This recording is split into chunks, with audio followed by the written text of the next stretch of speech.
18 साल की उम्र में ज्यादातर लोग सोचते हैं अपना टाइम आएगा। 30 साल की उम्र में भी लोग सोचते हैं अपना टाइम आएगा। 40 साल की उम्र हो गई तब भी लोगों को आस कि अपना टाइम आएगा।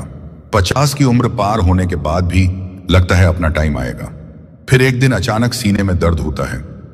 डॉक्टर आए और उन्होंने कहा इनका टाइम आ गया है, सब रिश्तेदारों को बुलवा लो। तब समझ में आया कि अपना टाइम आएगा। उसी इंतजार में पूरी जिंदगी निकल गई और भगवान के पास जाने का समय भी आ गया, लेकिन अपना अच्छा टाइम कभी नहीं आया। अच्छा टाइम कभी नहीं आता, उसे लाना पड़ता है। इंतजार करते रहो कई सालों तक। सही समय का इंतजार करने के बाद भी आपको कुछ नहीं मिलेगा, क्योंकि सही समय कभी नहीं आता। इसे अपने दम पर सही बनाना पड़ता है। समय का मोल समझने वाले अनमोल बन गए और जिसने समय की बर्बादी की वो बर्बाद हो गए। अगर आप शुरुआत नहीं करोगे तो आप वही रहोगे जहां आप आज हो। इसलिए जो आप करना चाहते हो उसकी शुरुआत आज से करो। मूड ठीक नहीं है, बाद में करूंगा।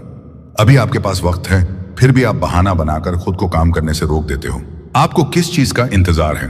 आपके माता पिता, भाई बहन, प्यार जब आपके साथ नहीं होंगे तब शुरुआत करेंगे आप। क्या अभी जो समय, जो लोग आपके जीवन में हैं वो इसी तरह आपके साथ रहेंगे? वक्त वक्त में जीवन बदल रहा है, वक्त वक्त में लोग मर रहे हैं। क्या आपको बाद में समय इतना वक्त देगा कि आपके सारे रिश्ते आपके साथ रहेंगे? जी नहीं, ऐसा नहीं होगा। अपने करियर और अपने रिश्तों के लिए जीना शुरू कीजिए। याद रखना, जीवन में दुख और असफलता का सबसे बड़ा कारण अपने जरूरी कामों को टालना है। आप अपने जरूरी कामों को टालना बंद नहीं करेंगे, आप एक बेहतर सफल जीवन नहीं जी पाएंगे। जितने भी सफल व्यक्तित्व हैं वे यह कभी नहीं कहेंगे कि उन्होंने मौके का इंतजार किया या मौका आते ही वे सफल हो गए। पर ऐसे लोगों की संख्या काफी ज्यादा होती है जो यह कहते फिरते हैं कि जिंदगी ने उन्हें मौका ही नहीं दिया, वरना वे ऐसा काम करते कि दुनिया देखती।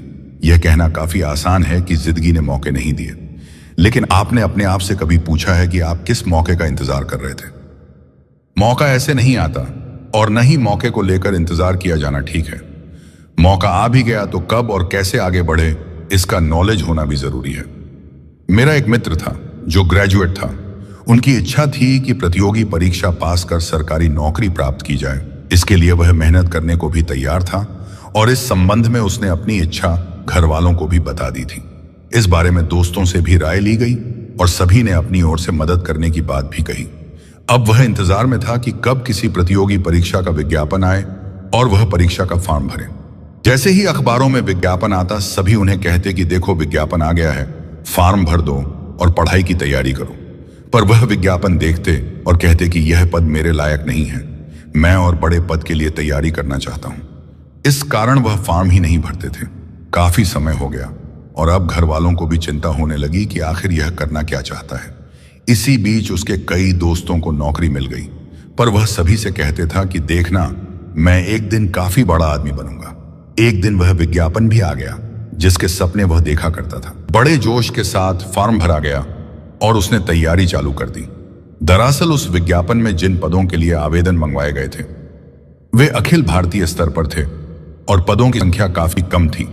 परीक्षा का दिन आया और परीक्षा देने के बाद वह मायूस हो गया, क्योंकि वे जिस प्रकार से तैयारी कर रहा था परीक्षा उससे कहीं ज्यादा ऊंचे स्तर की थी।